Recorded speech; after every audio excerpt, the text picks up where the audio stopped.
Hi guys, welcome back to my channel. So, one thing about me, one certainty about me is that I am a vampire simp, okay? I really love my vampires and I can never get enough of them. So today I will be creating a vampire for my Rose Legacy.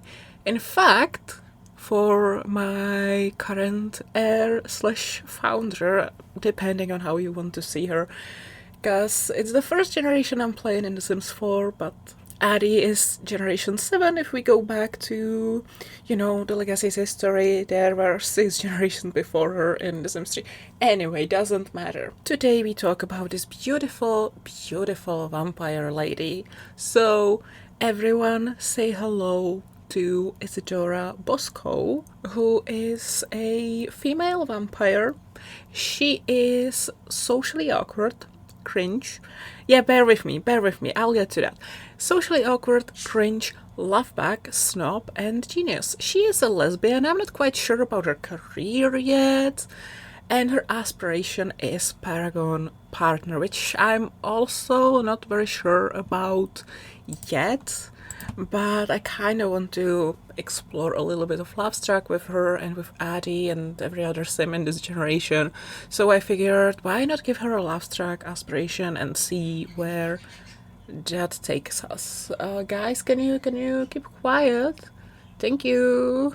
But before we talk more about Isadora, I want to go back to The Sims 3, because back in 2020, 2021, at first I thought I would continue the legacy with Addison, the original Sims 3 Addison, in The Sims 3. And so I started creating Sims that she might date. I sort of decided that she would have a girlfriend and a boyfriend, and she would be polyamorous, which would be a whole difficult deal to do in The Sims 3. So I created a boyfriend and a girlfriend for her. Girlfriend, I'm not too sure about. I'm not sure what she looked like, what she was like. I genuinely do not remember, and I couldn't even find a picture of her. But the guy, the boyfriend, I kind of remembered what he looked like, and then I looked up the screenshots, and yeah, indeed he actually was what I thought he would be. And essentially, this was 2021, so I couldn't have known. But this guy is kind of giving. We have Astarion at home, which is very interesting considering fast forward to 2024, and that's still a little pale as vampire is all I think about.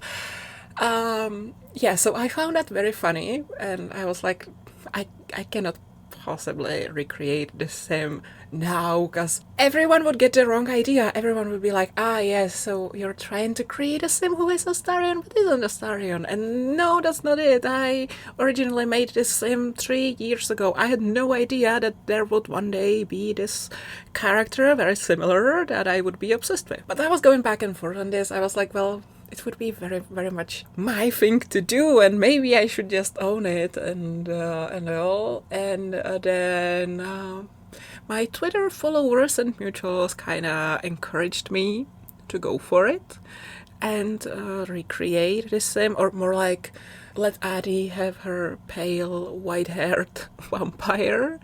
And then I got another idea. I was like, I want my Twitter followers to help me create the sim. So I made a couple of polls asking what the Sims' gender should be, what should they look like, should their hair be long or short or whatever, what their style should be, a bunch of polls, and this is what we came up with. Basically, the only thing I decided was that the vampire would have light hair or white hair. It's not exactly white, maybe I will make it whiter, but I decided they would have white hair and red eyes, and everything else I left on my followers and mutuals. And guys, here is our finished product.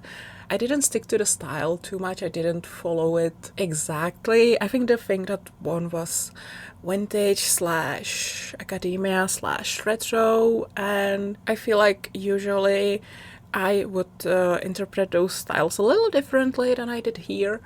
Also, the trait that won the poll was love bug, which I gave her, but for a long time during the day, the cringe trait was winning, and it gave me an idea, and then the cringe trait started losing, but I just loved the idea so much that I was like, whatever happens, she is also cringe. So yeah, those are the only two things that kind of differ from, well, not really differ, but like it's kind of the only time I strayed a bit more from the polls results. I don't know. I'm overthinking it. No one cares this much. No one's gonna come at me and be like, how dare you do this when it didn't win? How dare you dress her like that? That's not exactly what you would do a vintage style like. And no one's gonna come after me for that, so I should just calm down and relax. It's gonna be fine. No one's gonna murder me for this. Now, let's talk a little bit about her story. I'm not trying, or like I'm actively avoiding getting too crazy with the lore and with the story, but I obviously thought about her a little bit. So Isadora was in her 30s when she was turned, and well, maybe a little bit older. I'm not sure. It doesn't really matter, but it was in the 90s. No, it was in the 1960s. She was working at a university as a young professor, and she was kind of a popular teacher. The students loved her. She was very cool. She was kind of, I would say, modern thinking for that time. And yeah, as I said, people loved her. But she also had a secret that only a few students knew. She also, and this is where it gets a little crazy, but that's the way we like it, baby.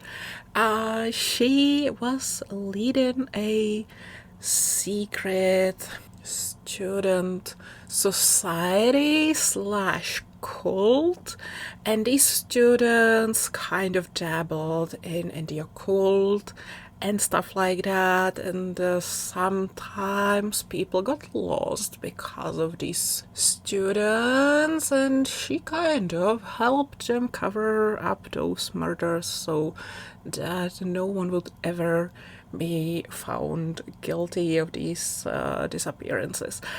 And then something happened. I have yet to figure out what exactly, but something happened, and the vampires took her and turned her. Or maybe she wanted to be turned. I don't know, but it was the 60s and suddenly she was a vampire. Let's keep it at that, and details we will work out later. And I imagine that for most of her vampiric existence, she was very secluded. She didn't really come to contact with humans too much. She was probably like a servant or something.